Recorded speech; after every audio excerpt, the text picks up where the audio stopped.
الصلاة والسلام على من كان نبيا وآدم بين الماء والطين سيدنا ونبينا وشفينا وحبيبنا وخفيلنا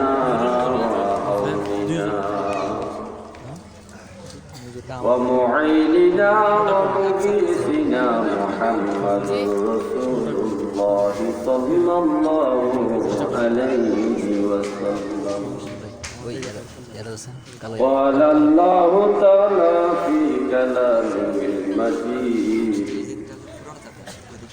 والفرقان الحميد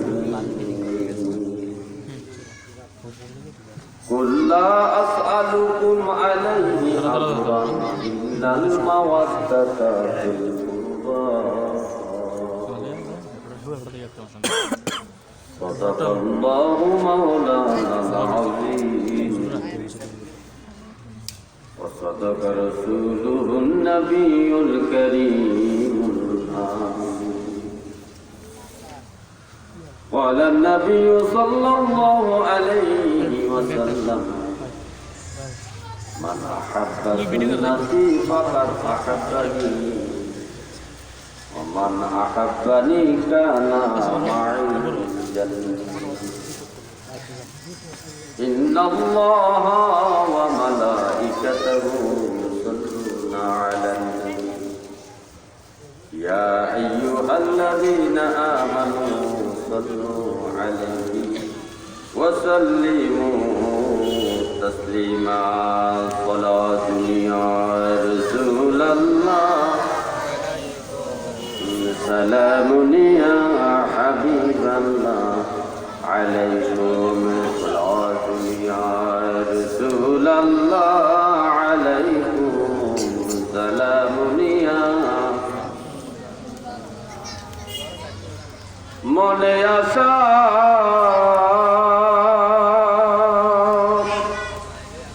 বুকে তোমায় রাখিতাম মদিনার মাটি যদি হইতাম সালাতু ইয়া রাসূলুল্লাহ আলাইকুম সালামুন ইয়া عليكم صلاة يا رسول الله عليكم سلام يا حبيب اللهم صل على محمد وعلى آل سيدنا محمد وعلى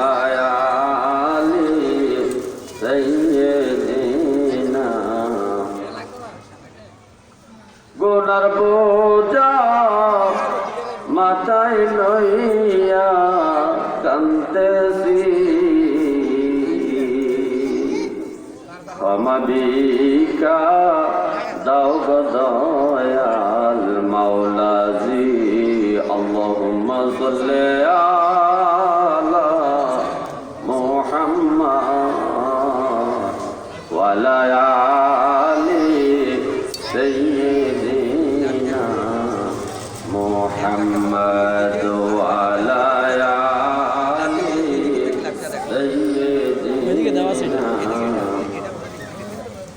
লা ইলাহা ইল্লাল্লাহ লা ইলাহা ইল্লাল্লাহ লা ইলাহা ইল্লাল্লাহ লা ইলাহা ইল্লাল্লাহ লা ইলাহা ইল্লাল্লাহ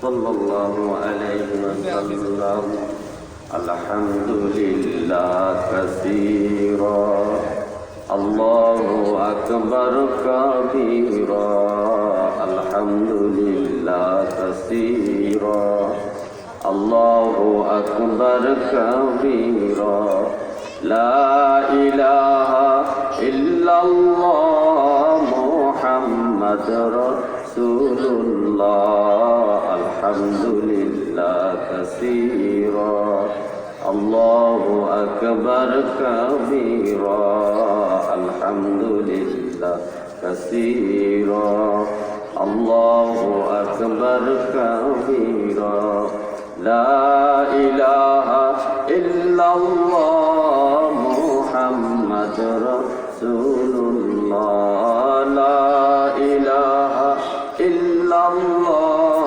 মুহাম্মাদুর রাসূলুল্লাহ দয়ালো আল্লাহর দয়া পেতে অনুসরণ করো নবীজি রোজ হাসরে শাফায়াত করবেন ভালোবাসো নবীকে আলহামদুলিল্লাহ কাসীরা আল্লাহু আকবার কাবীরা লা ইলাহা ইল্লাল্লাহ মুহাম্মাদুর রাসূলুল্লাহ লা ইলাহা ইল্লাল্লাহ মুহাম্মাদুর রাসূলুল্লাহ আলহামদুলিল্লাহ।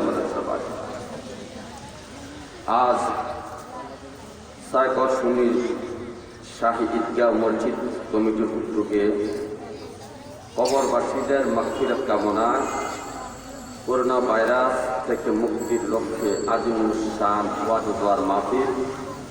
উক্ত মাহফিলে শুভ আগমন করবেন আমার মহামুফতি পীরে তরিকত রাহনুমায়ে শরীয়ত আল্লামা মুফতি নাজরুল্লাহ মিজাজি হানাফি কাদিরি মাদ্দাদুল্লাহ আলী হুজুর কিবলা খলিফায়ে খানদানে আলা হযরত মুফতি ভারত বিশেষ বক্তা হযরত মাওলানা রফিকুল ইসলাম হালালি সাহেব সহ তারপরে হযরত মাওলানা কারি সৈয়দ ইসলাম সুনিয়াল কাদরি সাহেব সহ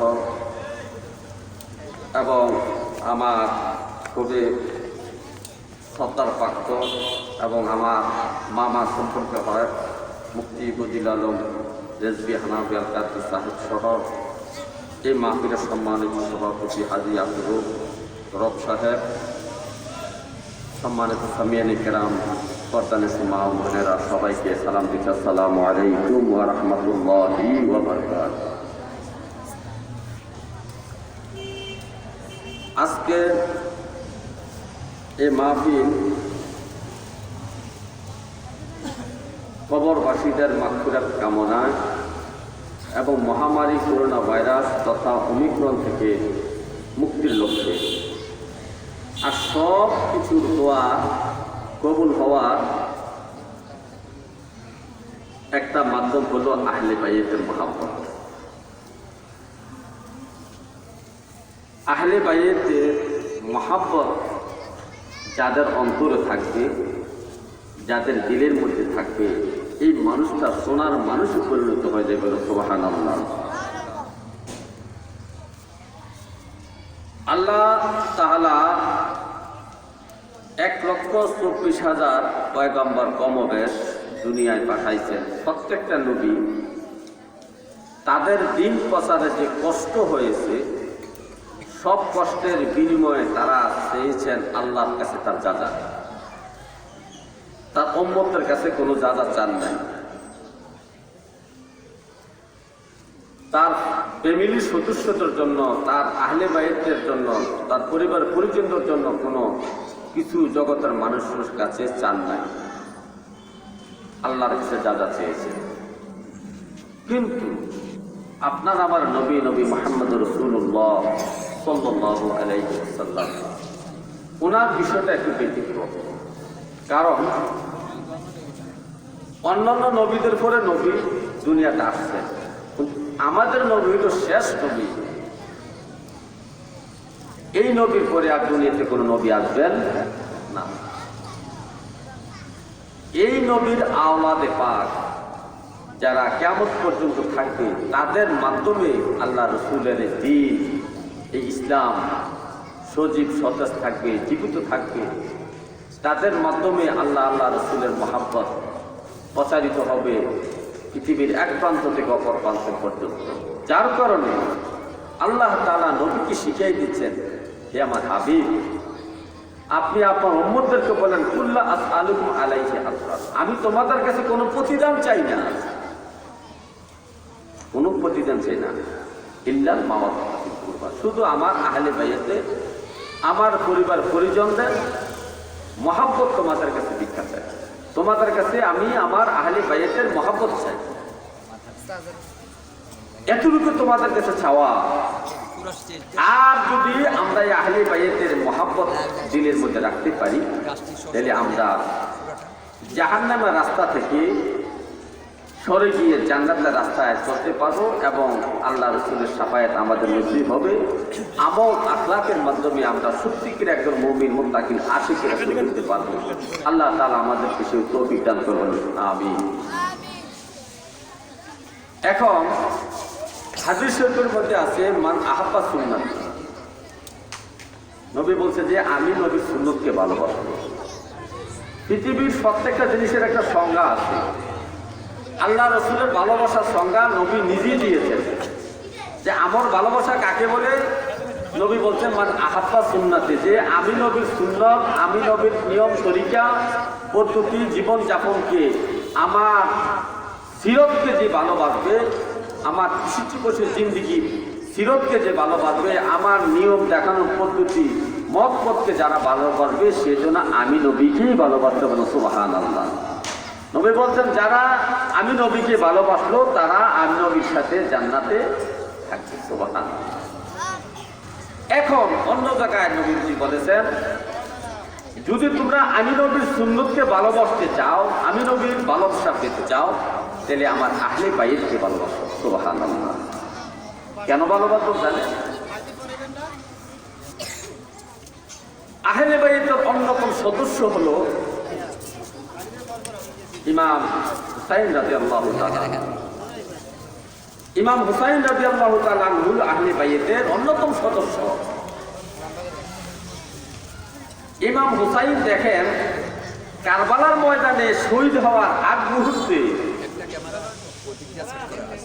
বিরুদ্ধবাদী সৈনিকদের কাছে 2 রাকাত নামাজ পড়ার সুযোগ পাই। উনি জানেন একটু পরে উনি শহীদ হয়ে যাবেন, তারপরও উনি নামাজ পড়ার জন্য অনুমতি চাইছেন। তাহলে দেখেন আহলে বাইত নামাজকে কত ভালোবাসতে বলেন তো। যারা আহলে বাইতকে ভালোবাসবে তারা নামাজকে ভালোবাসবে। এই জন্য আহলে বাইতের মহব্বত আমাদের দিলের মধ্যে থাকতে হবে। এই জন্য তো আমার মহান মুর্শিদ আহলে বাইতের বিষয়ে সুন্দর একটা মানকাবাত রচনা করেছেন। এই মানকাবাতের মধ্যে কোরআন এবং হাদিস থেকে খুব সুন্দর একটা নির্যাস উনি তুলে নিয়েছেন। তার লেখনীর মধ্যে, তার কণ্ঠের মধ্যে, ছন্দের মধ্যে এমন এক মধুর সুর, এমন এক ভাব প্রকাশ পেয়েছে যা বিশ্লেষণ করা আমি গুনাহগারের মতো সম্ভব না। তখন আমরা এই আহলে বাইতের মানকাবাত একটু তেলাওয়াত করি। আহলে বাইতের উসিলাতে, আহলে বাইতের উসিলাতে বাঁচাও রাব্বুল আলামিন। বিদায় হইব যখন সঙ্গী, বিদায় হইব যখন সঙ্গী। আহলে বাইতের উসিলাতে, আহলে বাইতের উসিলাতে বাঁচাও রাব্বুল আলামিন। বিদায় হইব যখন সঙ্গী, বিদায় হইব যখন সঙ্গী। নবীর জিকির আল্লাহর জিকির, মাওলার ঘোষণা করিলে তাহার জিকির জরে যায় গুনাহ। নবীর জিকির আল্লাহর জিকির মাওলার ঘোষণা, করিলে তাহার জিকির জরে যায় গুনাহ। দয়া নজর করে দয়াল, দয়া নজর করে দয়াল, হায়াতে দাও নবীর দিন বিদায় হইব যখন সঙ্গী, বিদায় হইব যখন সঙ্গী। আহলে বাইত উসিলাতে, আহলে বাইতের উসিলাতে বাঁচাও রব্বুল আলামিন, বিদায় হইব যখন সঙ্গী। রাহমাতাল লিল আলামিন নবীজি আমার, সারা সৃষ্টির অসহায়দের করিবেন উদ্ধার। রাহমাতাল লিল আলামিন নবীজি আমার, সারা সৃষ্টির অসহায়দের করিবেন উদ্ধার। ঘোর অন্ধকার কবর আমার, ঘোর অন্ধকার কবর আমার, অপেক্ষায় থাকবে যেই দিন বিদায় হইব যখন সঙ্গী, বিদায় হইব যখন সঙ্গী। আহলে বাইতের উসিলাতে, আহলে বাইতের উসিলাতে বাঁচাও রব্বুল আলামিন, বিদায় হইব যখন সঙ্গী, বিদায় হইব যখন সঙ্গী। ভালো লাগে মান কাবাতরা? তাহলে আমরা আরো একটু বলি। বড় পাপীদের তরাইবেন হাবিব আল্লাহ, পাপের বোঝা পৃষ্ঠ বাঁকা হইল আমার। বড় পাপীদের তরাইবেন হাবিব আল্লাহ, পাপের বোঝা পৃষ্ঠ বাঁকা হইল আমার। ভিখারিকে দিও ভিক্ষা, ভিখারিকে দিও ভিক্ষা, যবে হিসাব হবে কঠিন বিদায় হইব যখন সঙ্গীন। আহলে বাইতের উসিলাতে, আহলে বাইতের উসিলাতে বাঁচাও রব্বুল আলামিন, বিদায় হইব যখন সঙ্গী। আহলে বাইতের নৌকায় যে জন হইবে সওয়ার, কবর হাসরের বিপদ পাইবে নাইয়া। আহলে বাইতের নৌকায় যে জন হইবে সওয়ার, কবর হাসরের বিপদ পাইবে নাইয়া। স্বয়ং আল্লাহ করবেন দয়া, স্বয়ং আল্লাহ করবেন দয়া, নবীজি হবে জামিন, বিদায় হইব যখন সঙ্গী, বিদায় হইব যখন সঙ্গী। আহলে বাইতের উসিলাতে, আহলে বাইতের উসিলাতে বাঁচাও রব্বুল আলামিন, বিদায় হইব যখন সঙ্গী, বিদায় হইব যখন সঙ্গী। নজরে নাজির কাছে তোমার দয়ার আশা, দুঃখ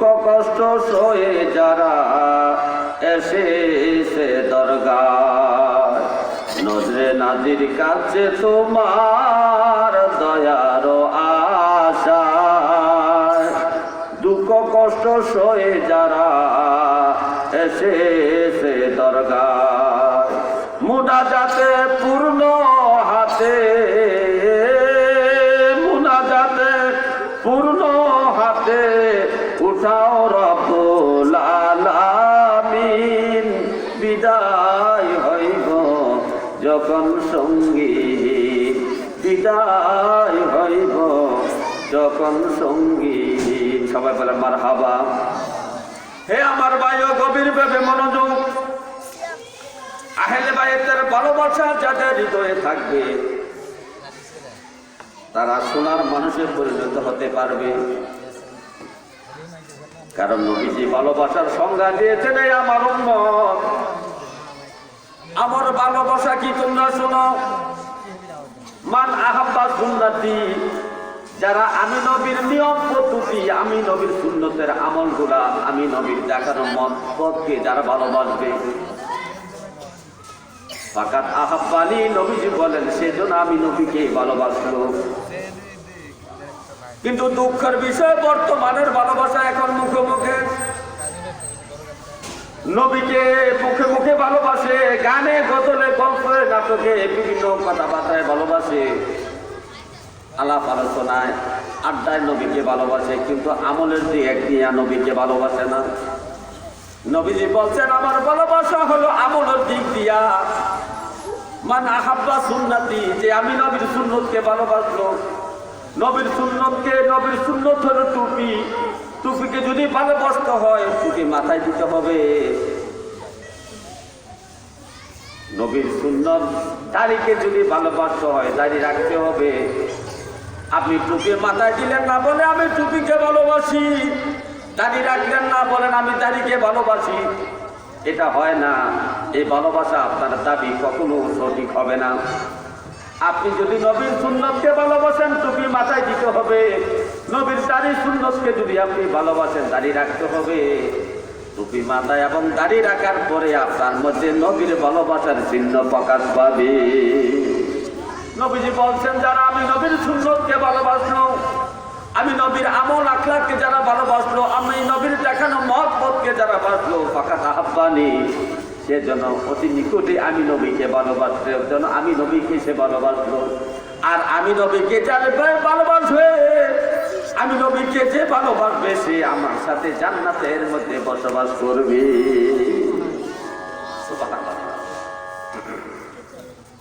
এবার অন্য জায়গায় নবী আবার নবীজির ভালোবাসা, নবীর সুন্নতের আমল, নবীর সুন্নতের ভালোবাসা, নবীর সুন্নতের আমল শিকার জন্য নবী একটা শর্ত লাগাই দিয়েছেন অন্য হাদিসের মধ্যে।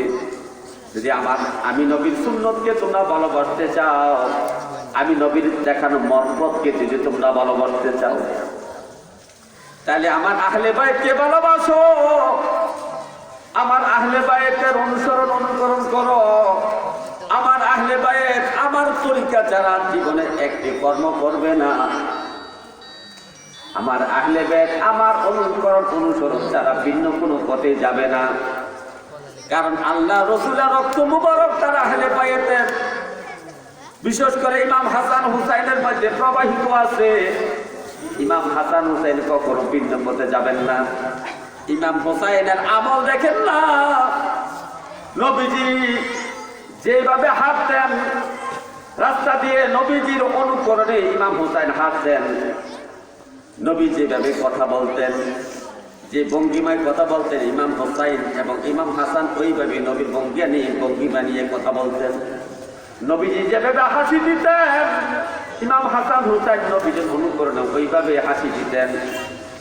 নবীজি যে জায়গায় ইস্তেঞ্জা করেছেন, যে জায়গায় বিশ্রাম নিয়েছেন সফরের অবস্থায়, ইমাম হুসাইন যদি ওই রাস্তা দিয়া যাইতেন, নবীজি যেই গাছের নিচে যে জায়গায় বিশ্রাম নিয়েছেন, ইমাম হুসাইন ওই জায়গায় উঠ থেকে নামিয়া, গোড়া থেকে নামিয়া ওই জায়গায় একটু হলে বসিয়া নবীর সুন্নতের অনুসরণ করতে। নবীর আহলে বাইতের মধ্যে নবীর সুন্নতের অনুসরণ ভিন্ন, বেদাতের কোনো আমল তাদের মধ্যে ছিল না। এই জন্য নবী বলছেন, যদি আমার আহলে বাইতকে তোমরা ভালোবাসতে পারো তাহলে আমি নবীর ভালোবাসাটা অতি সহজে পাইয়া যাবে। সুবহানাল্লাহ। আর নবীর ভালোবাসা মানে নবীর সুন্নতের আমল, নবীর জিন্দেগি অনুসরণ, সামাজিক জীবনে, রাষ্ট্রীয় জীবনে, পারিবারিক জীবনে, প্রত্যেকটা জায়গায় জায়গায় ব্যবসা বাণিজ্যের দোকান পাটে যে কর্ম করেন প্রত্যেকটা কর্মেই আল্লাহ রসুলের দেখানো মহব্বত আছে কিনা বলেন?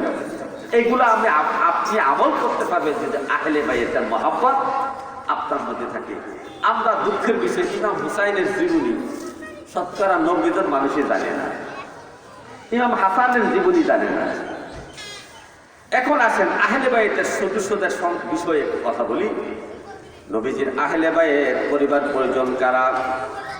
যেমন আমাদের দুনিয়ার মধ্যে আমার মুফতি সাহেবের পরিবার পরিজনের মধ্যে প্রথম সদস্য হলো মুফতি সাহেবের আব্বা আম্মা। তার ফ্যামিলির প্রথম সদস্য হলো তার আব্বা আম্মা, মুফতি সাহেবের আব্বা আম্মা।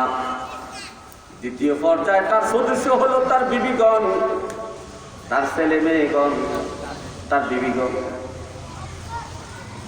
3 নম্বরে এই পরিবারের সদস্য হলো জিয়ার ঘরের নাতি, ফুতর ঘরের নাতির মাধ্যমে যত সামনের দিকে এগিয়ে যায় এবং আল্লাহ রাসূল যাদেরকে বিশেষ কারণে আহলে বাইত বলে ঘোষণা দিয়েছেন। হে আমার ভাইও, নবীজি যে সাহাবায়ে কেরামের শান আজমতের উপর ঘোষণা দিয়েছেন, ও আমার সাহাবারা শোনো, হে আমার সাহাবারা শোনো, অমুক অমুক সাহাবীকে তোমরা মনে কষ্ট দিও না। এই সাহাবীরা আমার আহলে বাইতের অন্তর্ভুক্ত। যেমন আবু লাহাবের মেয়ে, আবু লাহাবের কারণে আবু লাহাবের মেয়েকে সাহাবায়ে কেরাম একটু ঘৃণা করতেন, একটু অন্য চোখে দেখতেন। নবীজি মসজিদে দাঁড়িয়ে বললে, আমার সাহাবারা, এই আবু লাহাবের মেয়ে হলে আমার এখন চাচাতো বোন। সাবধান, আমার চাচাতো বোন হলো আমার আহলে বাইতের সদস্য, আমার পরিবার পরিজনের সদস্য। সুতরাং আমার আহলে বাইত অর্থাৎ আমার চাচাতো বোনকে মনে কষ্ট দেওয়া মানে আমাকে কষ্ট দেওয়া, আমার এই চাচাতো বোনকে গালি দেওয়া মানে আমাকে গালি দেওয়া। সুতরাং আমার চাচাতো বোন হলো আমার পরিবার পরিজনের একটা সদস্য, আমার পরিবারের সদস্য। সুতরাং তোমরা আমার এই চাচাতো বোন আবু লাহাবের মেয়েকে তোমরা গালি দিও না, তাকে ঘৃণা করো না। আমার মহাব্বতে আমার চাচাতো বোনকে তোমরা মহাব্বত করো। যে এইভাবে বিভিন্ন হাদিসের মাধ্যমে আল্লাহ নবীর বিভিন্ন সাহাবীদেরকে নবী আহলে বাইত বলে ঘোষণা দিয়েছেন, নবীর পরিবারের সদস্য বলে ঘোষণা দিয়েছেন। তবে 3 নম্বর শ্রেণী হলো ওই সমস্ত লোকেরা। 1 নম্বর নবীজির আব্বা আম্মা আহলে বাইতের সদস্য, 2 নম্বর হলো নবীজির বিবিগণ আমাদের আম্মা জান, ওনার আহলে বাইতের সদস্য। 3 নম্বর ওনার মেয়ের দিক দিয়ে হোক আর অন্য দিক দিয়েও যাদেরকে নবী আহলে বাইত বলে ঘোষণা দিয়েছেন তারা হলো নবীর 3 নম্বর সিরিয়ালের আহলে বাইতের সদস্য। এই গোটা যেমন আমাদের আম্মা জান হযরত আয়েশা, মা খাদিজাতুল কুবরা, উম্মে সালমা, উম্মে হাবিবা, এইভাবে শুরু করতে জয়নব রাদিয়াল্লাহু তাআলা আনহা, এইভাবে নবীজির স্ত্রীগণ আমাদের আম্মা জান যারা ছিলেন 11 জন, 12, 13 জন, যে সংখ্যাগুলো এখন সবাই আহলে বাইতের সদস্য। তাদের জীবনে যদি আমরা জানতাম তাহলে আমরা অনেক কিছু শিখতে পারতাম নবীর আদর্শ।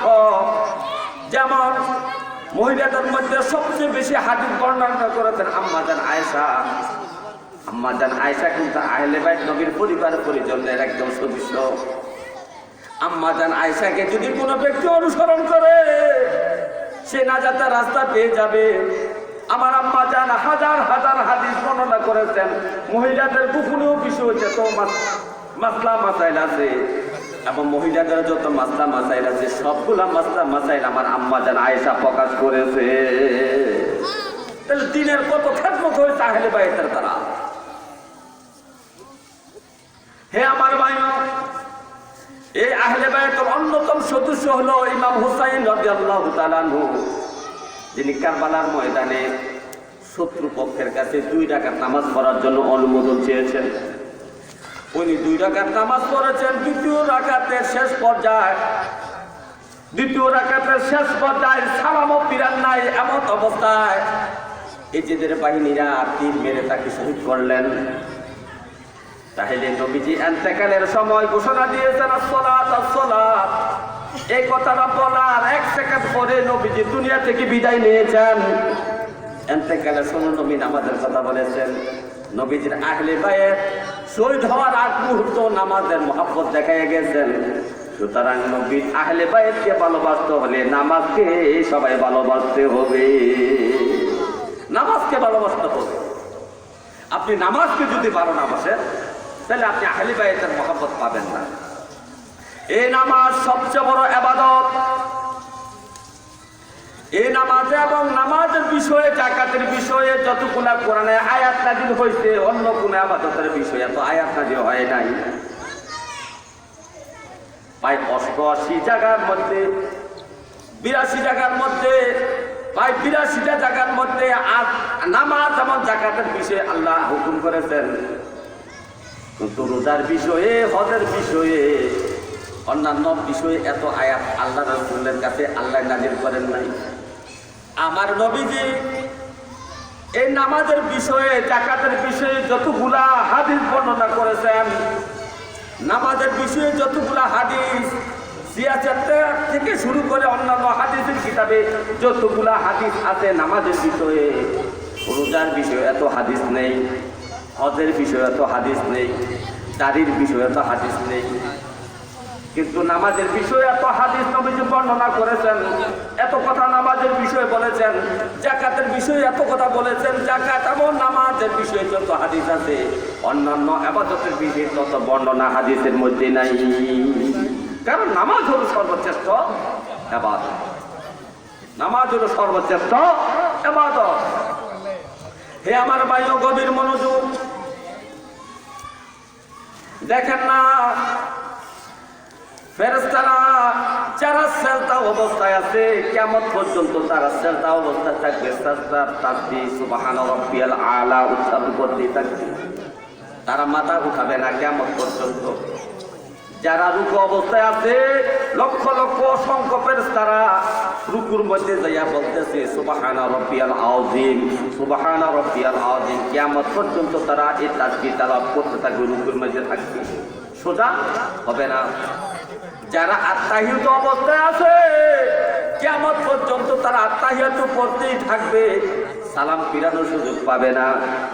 যারা সালাম ফিরানো অবস্থায় আছে কিয়ামত পর্যন্ত সালাম ফিরাইতে থাকবে, তারা আর সালাম শেষ করে নামাজ শেষ করতে পারবে না। তাহলে নামাজের যতগুলা রুকুন আছে, নামাজের যতগুলা রুকুন আছে, যেমন নিয়ত বানছেন, নিয়ত বানার পরে যে সূরা ফাতিহা পড়তে হয়, অন্য একটা সূরা মিলাইতে হয়। এই অবস্থার মধ্যে যে ফেরেশতাগুলো আছে, আল্লাহর অসংখ্য লক্ষ লক্ষ অসংখ্য কোটি কোটি ফেরেশতা কিয়ামত পর্যন্ত এই অবস্থায় থাকবে, দাঁড়ানো অবস্থায় থাকবে, কিয়াম অবস্থায় থাকবে। তারা সেজদায় রুকুর মধ্যে যাইতে পারবে না, সেজদার মধ্যে যাইতে পারবে না। এই অবস্থায় কিয়ামত পর্যন্ত থাকবে।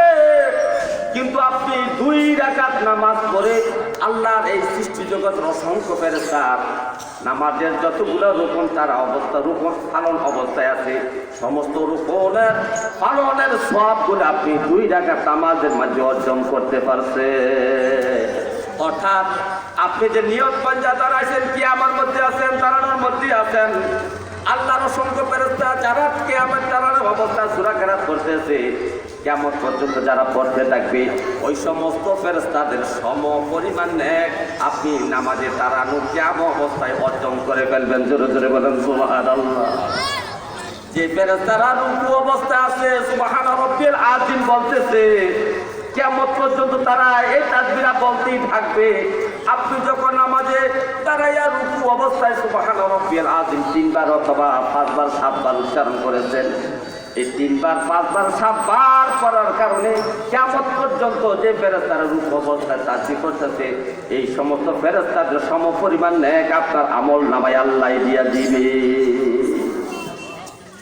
যে ফেরেশতারা সেজদা অবস্থা সুবহান রাব্বিল আলা কিয়ামত পর্যন্ত পড়তেছে, ওই সমস্ত অসংখ্য ফেরেশতাদের সওয়াব যা কামাই করছে, এই সমস্ত সবগুলো আপনি যখন রুকুরের সাজদার মধ্যে যাইয়া সুবহান রাব্বিয়াল আলা বলবেন, এই 3 বার 5 বার 7 বার বলার কারণে ওই সমস্ত ফেরেশতাদের সাজদার যত নেক হচ্ছে সমস্ত নেকগুলো আপনার এই সাজদা অবস্থায় 3 বার 5 বার 7 বার তাসবিহ তেলাওয়াতের কারণে আপনার আমল নামায় আল্লাহ দিয়া দিয়েছে।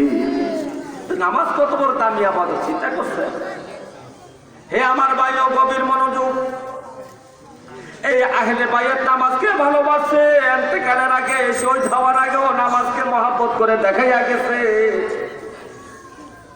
শুধু তাই নয়, নবী যখন দুনিয়াতে আগমন করেছেন, আম্মা জান আমেনা বলতেছে, ও জগতের মানুষ শোনো, ও জগতের মানুষ শোনো রে, আমার সন্তান মুহাম্মদ যখন দুনিয়াতে আগমন করলেন, আমি দেখতে পেলাম মুহাম্মদ সাজদায় পড়িয়া শুধু ইয়া উম্মতি উম্মতি বলিয়া কাঁদতেছে। জোরে জোরে বলুন সুবহানাল্লাহ। আল্লাহকে সাজদা করে উম্মতের জন্য কাঁদে। নবীজি দুনিয়া আসিয়াই উম্মতকে সাজদা শিখাইছে, উম্মত আমি এই সাজদাকে প্রতিষ্ঠা করার জন্য দুনিয়া আসছি। কারণ এই দুনিয়ার মানুষগুলা আল্লাহকে সাজদা বাদ দিয়া মূর্তির পূজা করতেছে, মূর্তিকে সাজদা করতেছে, গাছের পূজা করতেছে, মাছের পূজা করে, সাগরের পূজা করে, নদীর পূজা করে, গাছের পূজা করে। এই সমস্ত যত দুনিয়াবী জিনিসের পূজা করতেছে, এই সমস্ত পূজা বন্ধ করিয়া, তাদের এই সাজদাগুলা বন্ধ করিয়া একমাত্র আমি আল্লাহর সাজদা প্রতিষ্ঠা করার জন্য দুনিয়া আসছি। উম্মতের এই নামাজ প্রতিষ্ঠার জন্য, এই সাজদা প্রতিষ্ঠার জন্য আমি দুনিয়া আসছি। এই জন্য নবীজি দুনিয়াতে আগমন করিয়া সাজদা দিয়া এটাই বুঝাইয়া দিয়েছে। জোরে জোরে বলেন সুবহানাল্লাহ। এই যে আমার ভাই আপনারা শোনেন, নামাজ কিন্তু 1 রাকাত নাই, নামাজ কিন্তু 5 রাকাত নাই, নামাজ 2 রাকাত 3 রাকাত 4 রাকাত। এর কারণ কি বলেন? ওলামায়ে কেরামে কিতাবে উল্লেখ করেছেন। কারণ হইল আল্লাহ কোরআনে বলতেছে, আল্লাহ পাকের ফেরেশতারা 2 পাখাওয়ালা, 3 পাখাওয়ালা, 4 পাখাওয়ালা, 4 ডানাওয়ালা ফেরেশতা আছে। আল্লাহ পাকের যত ফেরেশতা আছে, এই ফেরেশতাগুলা 2 পাখাওয়ালা, 3 পাখাওয়ালা, 4 ডানাওয়ালা ফেরেশতা আছে। আপনি যদি 2 রাকাত নামাজ পড়েন, এই 2 ডানাওয়ালা ফেরেশতারা যত তাসবিহ তাহলিল জিকির আজকার রুকু সাজদা যা কিছু করবে না কেন, সমস্ত কিছুর নেকগুলা ওই 2 ডানাওয়ালা ফেরেশতার ইবাদতগুলা আপনার 2 রাকাত নামাজ পড়ার কারণে আপনার আমল নামায় আল্লাহ দিয়া দিবে। কিছু কিছু ফেরেশতার 3 ডানা আছে, যেটা আল্লাহ কোরআনে বলেছে মাসনা সুলাসা ওয়া রুবা, 2, 3, 4 ফেরেশতাদের 2 ডানাওয়ালা ফেরেশতা আছে, 3 ডানাওয়ালা, 4 ডানাওয়ালা ফেরেশতা আছে। আপনি যখন 3 রাকাত নামাজ পড়বেন, নামাজের জন্য দাঁড়াবেন, নামাজ পড়বেন, এই 3 ডানাওয়ালা আল্লাহর সৃষ্টি জগতের যত ফেরেশতা আছে, তাদের যত আমল আখলাক আছে, নামাজ তাদের যত ইবাদত আছে, তাসবিহ তাহলিলের যত সওয়াব আছে, সমস্ত সবগুলা আপনি 3 রাকাত নামাজ পড়ার কারণে আপনার আমল নামায় ওই ফেরেশতার সওয়াবগুলা আল্লাহ দিয়া দিবে। আপনি যখন 4 রাকাত নামাজ পড়বেন, এই 4 রাকাত নামাজ, এই 4 রাকাত নামাজ যদি আপনি শেষ করতে পারেন, এই 4 ডানাওয়ালা আল্লাহর সৃষ্টির মধ্যে যতগুলা ফেরেশতা আছে, ওই সমস্ত ফেরেশতারা তাসবিহ তাহলিল জিকির আজকার নামাজ রুকু সাজদা যত আমল করুক না কেন, এই সমস্ত আমলের যত নেক হয়েছে সবগুলা নেক 4 রাকাত নামাজ পড়নেওয়ালার আমল নামায় আল্লাহ তাআলা দিয়া দিবে। সুবহানাল্লাহ। হে আমার ভাইও, নামাজ 5 ওয়াক্ত নামাজ আল্লাহ রাসূল মেরাজে যাওয়ার পরে নামাজ ফরজ হয়েছে। এই মেরাজের পরে আল্লাহ রাসূল প্রায় 11 বছর 6 মাসের মতো কমবে দুনিয়াতে জীবিত ছিলেন, হায়াতে জিন্দেগিতে ছিলেন। নবীজি এই 11 বছর এর মধ্যে নবীজি 5 ওয়াক্ত নামাজ মিলাইয়া নবীজি প্রায় 20,000 নামাজ, 20,000 ওয়াক্ত নামাজ আদায় করেছেন। জোরে জোরে বলেন সুবহানাল্লাহ। নবীজি কত ওয়াক্ত নামাজ পড়েছেন? প্রায় 20,000-এর উপরে নবীজি নামাজ পড়েছেন এই 11 বছর জিন্দেগিতে। হে আমার ভাইও, নবীজির জিন্দেগিতে নবীজি 500 জুমার নামাজ পেয়েছেন।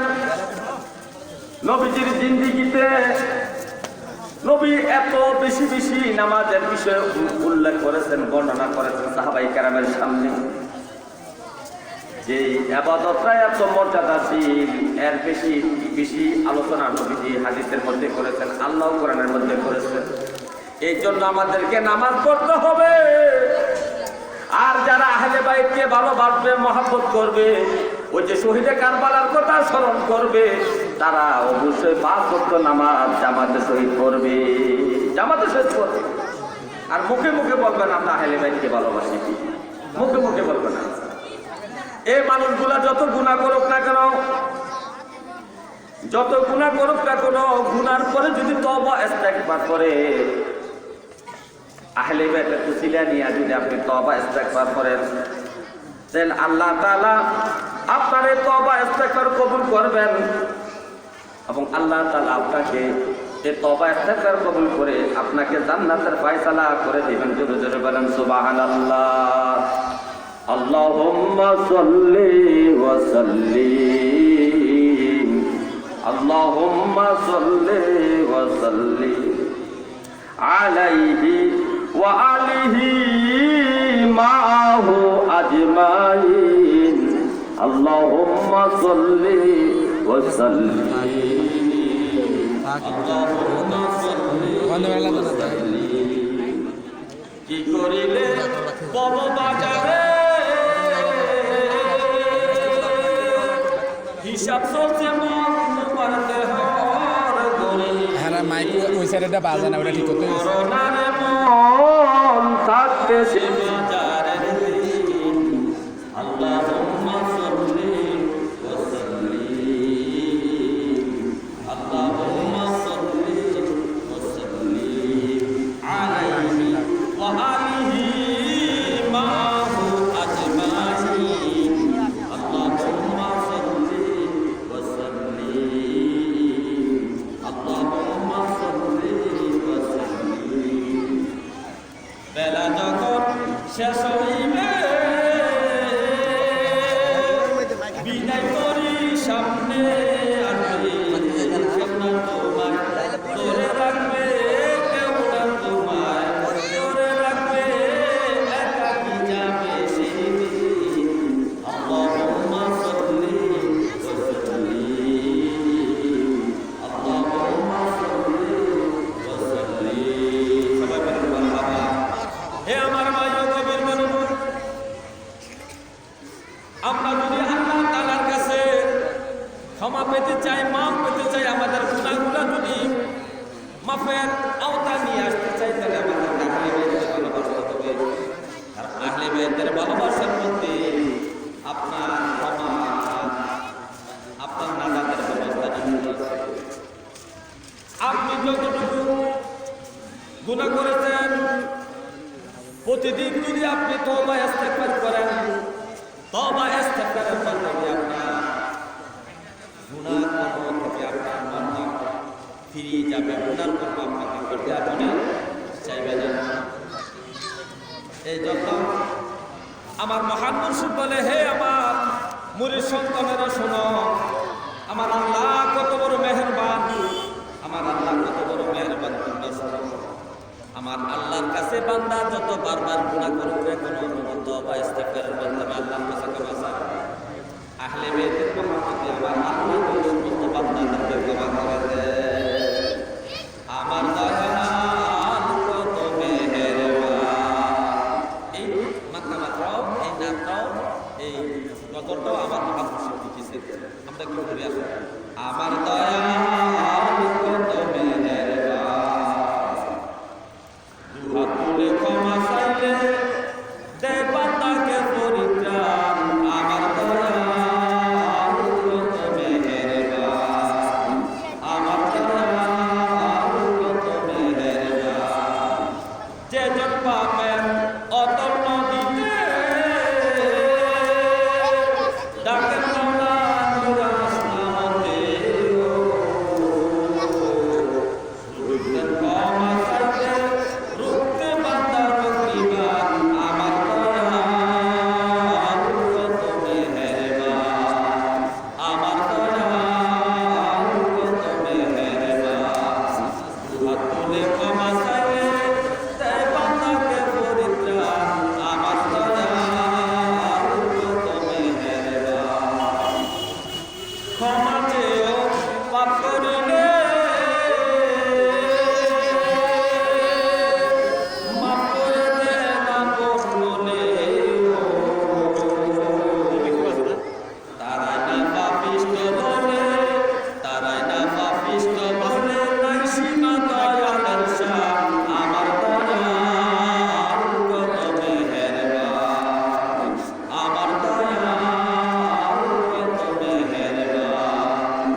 কদমে আমার কত নরম, আর ওনার ব্যাপারে আমার আল্লাহর ব্যাপারে উনি কত আশাবাদী, কি সুন্দর উনি গজল লিখে দিয়েছেন তার বক্তব্য নিয়ে। হে আমার ভাইও, আমরা যদি নামাজ পড়ি এমন তওবা ইস্তেগফার বেশি বেশি করি, আর আহলে বাইতের সিরা নিয়ে যদি আমরা যেতে পারি, তাহলে আল্লাহ তাআলা আমাদেরকে ক্ষমা করে দিবেন, আর গুনাহ কাজ করতে দিবেন না, করতে দিবেন না। হে আমার ভাইও, কবি বন্ধু, আপনি ইচ্ছা করলে নামাজি হইতে পারবেন না, আল্লাহ দয়া লাগবে। আল্লাহ পাক যাকে দয়া করে, যাকে মায়া করে, যাকে ভালোবাসে, তাকে আবাদ করে শুনবেন।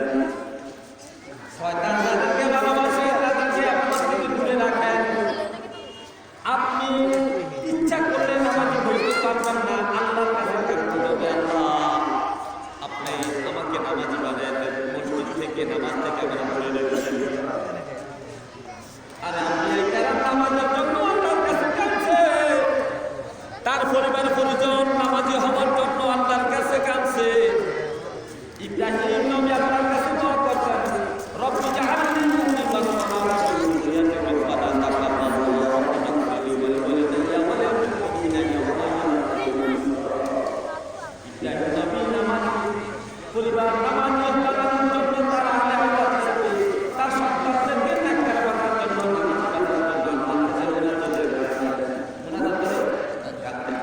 আপনি কয়দিন আল্লাহর কাছে বলছেন, আল্লাহ আমাকে মসজিদ থেকে দূরে রাখেন, আমি আপনার ভালোবাসা চাই। আপনার ভালোবাসা যারা পায় তারাই নামাজি হয়, নবীর ভালোবাসা যারা পায় তারাই নামাজি হয়, আহলে বাইতের ভালোবাসা যারা পায় তারাই নামাজি হয়, তারাই নামাজি হয়। আর যারা শয়তানের ভালোবাসা পায়, ইহুদি খ্রিস্টানের ভালোবাসা পায়, হিন্দুদের ভালোবাসা পায়, মুনাফিকদের ভালোবাসা চায়, ইসলামের শত্রুদের ভালোবাসা পায়, তারা নামাজ পড়ে থাকবে, তারা ইচ্ছা করলে নামাজ পড়তে পারবে না, মসজিদে আসতে পারবে না। কারণ আল্লাহ যাকে ভালোবাসে তাদেরকে ইবাদত করার সুযোগ দেয়, আল্লাহ যাকে ভালোবাসে তাকে আল্লাহর মাধ্যমে সাজদা দেওয়ার জন্য সুযোগ দিবেন। এই ভালোবাসার নমুনা দেখেন না হাসরের মাঠে আল্লাহ তাআলা আল্লাহ কোরআনে বলতে, হে আমার বান্দারা শোনো, হাসরের মাঠে যখন আমি আমার কদমে সিজদা দেওয়ার জন্য হাসরবাসীদেরকে আমার পায়ের বোঝা অর্থাৎ পায়ের জুতা, পায়ের কাপড়টা সরাইয়া যখন আমি দিব, এই হাসরবাসীরা তোমরা দুনিয়ায় নামাজ পড়ছো কিনা? সবাই বলবে আমরা নামাজ পড়ছি, আপনাকে সিজদা করছি। আল্লাহ বলবেন, যারা দুনিয়াতে আল্লাহকে সিজদা করছে, আল্লাহ যাদেরকে ভালোবাসছে, যারা নামাজ পড়ছে, যারা আহলে বাইতের ভালোবাসা পেয়েছে, যারা নবীর ভালোবাসা পেয়েছে, যারা আল্লাহর ভালোবাসা পেয়েছে, তারাই দুনিয়াতে নামাজি ছিল। আর যারা নামাজি ছিল, জীবন নামাজি ছিল, দুনিয়াতে নামাজি ছিল, প্রত্যেকটা নামাজ ফরজ নামাজ, সুন্নাত নামাজ, ওয়াজিব নামাজ, সব নামাজ তারা পড়তো। ওই সমস্ত নামাজিরা হাসরের মাঠে আল্লাহ তাআলা বলার সাথে সাথে আল্লাহকে সিজদা দিয়া দেখাইয়া দিবে। আর যারা দুনিয়াতে নামাজ পড়ে নাই, যারা শয়তানের ভালোবাসায় নিমজ্জিত ছিল, মসজিদ থেকে দূরে ছিল, নামাজ থেকে দূরে ছিল, আহলে বাইতের ভালোবাসা যারা বোঝে নাই, নবীর ভালোবাসা যারা বোঝে নাই, আল্লাহর ভালোবাসা যারা বোঝে নাই, যারা পায় নাই, ওই সমস্ত ব্যক্তিরা আল্লাহকে হাসরের মাঠে সিজদা দিতে পারবে না। তারা শুধু যারা হাঁটু পাকা করতে পারবে না। আর এই সমস্ত ব্যক্তিদেরকে ফেরেশতারা গলায় ধাক্কায়া ধাক্কায়া জাহান্নামের দিকে নিয়ে যাবে। আর ফেরেশতারা একটা মিছিল করবে, মা সালাতুকা ফি সাকার, ওরে আল্লাহর বান্দা, কোন কারণে তোরা সাকার নামাজ পড়তে যাইতেছ? কোন কারণে? কিসের কারণে দুজকে যাইতেছ? একটু জবাব দাও। ফেরেশতারা প্রশ্ন করে, আর ওই সমস্ত সাকার জাহান্নামীরা তারা বলতেছে, কালুলাম নাকুন মিনাল মুসাল্লিন, আমরা দুনিয়াতে নামাজ ছিলাম না, নামাজ পড়তাম না, বরং আর বলতাম ঈমান থাকতে চলবে, নামাজ লাগবে। আর বলে নামাজ মানুষকে বেহেশত নিতে পারবে না, বেহেশত যাইতে হলে ওসিলা লাগবে। আরে ওসিলা লাগছে, নামাজও তো একটা ওসিলা। নামাজ কি একটা ওসিলা? তাহলে ইমান ইমান আছে বলে তো হবে না, ইমানের প্রকাশটা নামাজ। আপনি টুপিরে ভালোবাসেন, এটা প্রকাশ পাচ্ছে কিভাবে? এই যে টুপি মাথা দিয়েছি, টুপিকে ভালোবাসি। আর টুপিটা খুলে দিয়ে আমার বলতাম টুপিরে আমি খুব ভালোবাসি, টুপিরে আমি খুব ভালোবাসি। এটা কি ভালোবাসা? তা আমার মাথার টুপি নাই, আমি টুপিরে বলে ভালোবাসি। যখন টুপি দিয়েছি এখন ভালোবাসা আমার ভালোবাসা। ঠিক না? আপনি যে ঈমান আছে, আপনার মধ্যে ঈমান আছে, ঈমানের প্রকাশ হইল আপনি আল্লাহকে সিজদা করেন। এই নামাজ কত বড় ইবাদত দেখেন। নামাজের মধ্যে সব ইবাদতের সমষ্টি নামাজের মধ্যে আল্লাহ ঢুকিয়ে দিয়েছেন।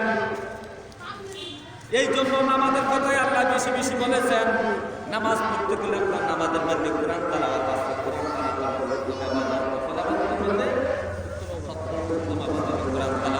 কারণ নামাজ পড়তে গেলে সূরার বাদে আবার অন্যান্য সূরা লাগবে। নামাজের মধ্যে দুরূদ শরীফ পড়া লাগবে। নামাজের মধ্যে দুরূদ শরীফ আছে, আত্তাহিয়াতুর করে দুরূদ শরীফ পড়তে হয়, দুরূদ শরীফ পড়া যাবে না। আবার নামাজের মধ্যে তওবা ইস্তেগফার আছে। ওই যে আপনি কয় নামাজের মধ্যে তওবা ইস্তেগফার আছে, নামাজের মধ্যে দুরূদ শরীফ আছে, নামাজের মধ্যে কোরআন তেলাওয়াত আছে, নামাজের মধ্যে তাসবিহ তাহলিল আছে। ওই যে আল্লাহ বলতেছেন, হে আমার বান্দারা শোনো, এই সাত আসমান সাত জমিনের মধ্যে এমন একটা সৃষ্টি নাই, এমন একটা বস্তু নাই যে বস্তুটা আমি আল্লাহর জিকির করে না, আমি আল্লাহর তাসবিহ করে না, আমি আল্লাহর তাহলিল করে না। তাসবিহ তাহলিল আল্লাহর সৃষ্টি জগতের প্রত্যেকটা জিনিস করে। তাহলে আপনি যদি নামাজ পড়েন, নামাজের মধ্যে তাসবিহ আছে সুবহানা রাব্বিয়াল আলা, নামাজের মধ্যে তাসবিহ আছে সুবহানা রাব্বিয়াল আযীম। তাহলে নামাজের মধ্যে তাসবিহ আছে, নামাজের মধ্যে দুরূদ শরীফ আছে, নামাজের মধ্যে তওবা ইস্তেগফার আছে, নামাজের মধ্যে কোরআন তেলাওয়াত আছে, নামাজের মধ্যে আল্লাহর জিকির আছে। কি আছে? নামাজের মধ্যে আল্লাহু আকবার, আল্লাহু আকবার, আল্লাহর নাম বলে আমরা মেসেজের তাকবীর এরকম একটা জিকির। অর্থাৎ এভাবে এমন কোনো ইবাদত নাই, প্রায়গুলো ইবাদত নামাজের মধ্যে আল্লাহর নবী ঢুকে দিয়েছেন। এই কারণে নবী বলেছেন সালাতু মিফতাহুল জান্নাহ, নামাজ। সুতরাং আপনাকে আমাকে করতে হবে, নামাজ পড়তে হবে। ইমান যত আমরা ইমানদার, আমরা কি আমরা তো বেমান আছি, কিন্তু আমরা কেউ ইমান না, আমরা আল্লাহ রাসূলকে এবং যতগুলো ইমানের শাখা প্রশাখা সবগুলা মনে প্রাণে আমরা বিশ্বাস করি। আর এই বিশ্বাসটা আমাদের কাজের মাধ্যমে আমলের মধ্যে প্রকাশ করে দিতে হবে আমরা ইমানদার।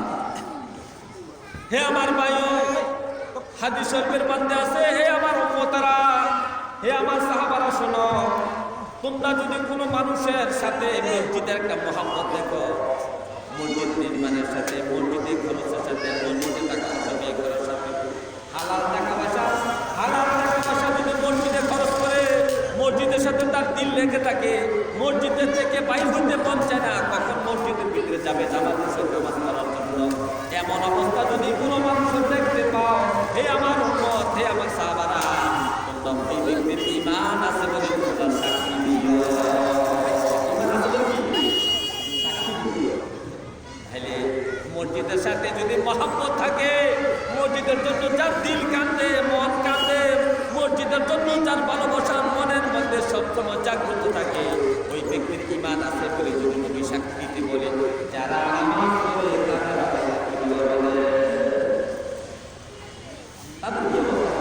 এর আগেই সাক্ষী দেওয়া হবে যে এরা ঈমানদার, এরা নামাজি ব্যক্তি, এরা জান্নাত। হে আমার ভাইও, নবীকে ভালোবাসতে হবে ঈমান আগে, ঈমানের পরে হাসর মাঠে। হাসর মাঠে আল্লাহ রাসূল বলতেন সর্বপ্রথম হিসাব হবে নামাজে, সর্বপ্রথম হিসাব হবে নামাজে। কাদের জন্য নামাজের হিসাব হবে? যারা ঈমানদার তাদের জন্য নামাজের হিসাব হবে। যারা বেঈমান কাফের, ইহুদি নাসারা, হিন্দু বৌদ্ধ খ্রিস্টান, তাদের প্রথম হিসাব হবে ঈমানের, তাদের প্রথম হিসাব হবে ঈমানের। আর যারা মুমিন মুত্তাকিন আশিক রাসূল, আশিক ইলাহি, আশিক যারা আহলে বায়তের মহব্বত অর্জনকারী, যারা নবীর মহব্বত অর্জনকারী, যারা আল্লাহর মহব্বত অর্জনকারী, যারা ওই সমস্ত ব্যক্তিরা হাসরের মাঠে আল্লাহ তাআলা নামাজের হিসাব দিবে। এই জন্য আমরা ঈমানদার, আমরা আশিক রাসূল, আমাদের নামাজ পড়তে হবে। কারণ হাসরে প্রথম হিসাব দিতে হবে নামাজের হিসাব। আমরা ঈমানের হিসাব দেওয়া লাগবে না। ইমানের হিসাব দিবে ইহুদি নাসারা খ্রিস্টান হিন্দু বৌদ্ধ যারা আল্লাহকে মানে না, যারা জাহান্নাম বিশ্বাস করে না, যারা কর্ম করে না, যারা রাসূলকে বিশ্বাস করে না, ওই সমস্ত ব্যক্তি রেখে হাসর মানে ইমানের হিসাব হবে তখন। আর আমরা যারা ইমানদার মুমিন থাকি, আমরা যারা নামাজি নামাজের হিসাব হবে, নামাজের হিসাব হবে। নামাজ ভালো লাগবে কিনা বলে, কারণ আমরা যদি বলে আমরা হাসন মাঠে মাথা হিসাব দিতে হবে নামাজে, তাহলে আমরা নামাজ করা দরকার। আমরা আমরা কি আমরা ইমানদার, আমরা আশিক রাসূল, আমরা আহলে বাইতকে ভালোবাসি, আমরা আল্লাহ রাসূলকে ভালোবাসি, আমরা আল্লাহকে ভালোবাসি। হে আমার ভাই ও গভীর মনোযোগ, ওবাইদুল্লাহ আযান কত 35 হে আমার ভাই ও গভীর মনোযোগ, আমরা নামাজ পড়তে হবে। নামাজের মহব্বত আমাদের দিলের মধ্যে থাকতে হবে। আমাদের মহব্বত দিলের মধ্যে থাকলে আমাদেরকে আল্লাহ তাআলা আমাদের হাসর মাঠে অতি উচ্চ মর্যাদার আসনে আমাদেরকে সমাবেশ করবেন। অতি উচ্চ আসনে জান্নাত উচ্চতম মাকামে আমাদেরকে সম্মান দিবেন, ইজ্জত দিবেন। নামাজ পড়তে হবে। এই জন্য আমাদেরকে নামাজ পড়তে হইলে আমরা নবীকে ভালোবাসতে হবে। আর নবীর ভালোবাসা পেতে হলে আহলে বাইতকে আগে ভালোবাসতে হবে। আর আহলে বাইতকে ভালোবাসতে আহলে বাইতের জীবন কর্ম আমাদের আহলে বাইতের অন্যতম সদস্য ইমাম হুসাইন কারবালার ময়দানে নামাজের মহব্বত দেখায় গেছেন। ইমাম হুসাইনকে ভালোবাসতে হবে, নামাজকে ভালোবাসতে হবে। এই নামাজের ভালোবাসা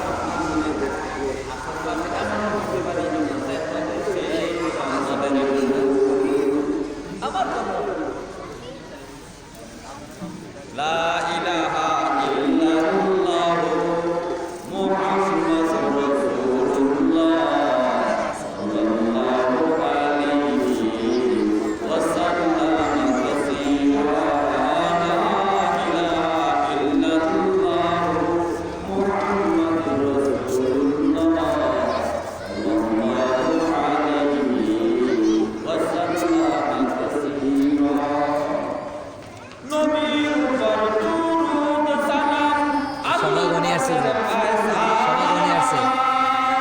ফেরেশতাদের কে নিয়ে দুরূদ আজ পড়েন খুদ মাওলা, আজ পড়েন খুদ মাওলা। লা ইলাহা ইল্লাল্লাহ মুহাম্মাদুর রাসূলুল্লাহ সাল্লাল্লাহু আলাইহি ওয়াসাল্লাম তাসলিমা। লা ইলাহা ইল্লাল্লাহ মুহাম্মাদুর রাসূলুল্লাহ সাল্লাল্লাহু আলাইহি ওয়াসাল্লাম তাসলিমা। গুনার বোঝা মাথায় নিয়ে বিনতি করছি মোরা, তুমি যে দুঃখের দরদি, অসহায় ভরসা, অসহায় ভরসা। লা ইলাহা ইল্লাল্লাহ মুহাম্মাদুর রাসূলুল্লাহ সাল্লাল্লাহু আলাইহি ওয়াসাল্লাম কাসীরা। লা ইলাহা ইল্লাল্লাহ মুহাম্মাদুর রাসূলুল্লাহ সাল্লাল্লাহু আলাইহি ওয়াসাল্লাম কাসীরা। সুবহানাল্লাহ। এই গজলটা এই কাসিদাগুলো আমার মুর্শিদ লিখেছেন। আমার মুর্শিদের প্রত্যেকটা লেখার মধ্যে এই কি যেন একটা ছন্দ, কি যে একটা মধুর সুর, কি যেন একটা বাবার্থ আল্লাহ তাআলা মেহেরবানিতে আমার মুর্শিদের লেখা দিয়ে দিয়েছেন। সমাজ আশিকের মুস্তাফা মাগরিবের সময় হয়ে গেছে। এখনই আমরা মসজিদের দিকে চলে যাব। আজান এখনো হয়ে যাবে। আপনাদের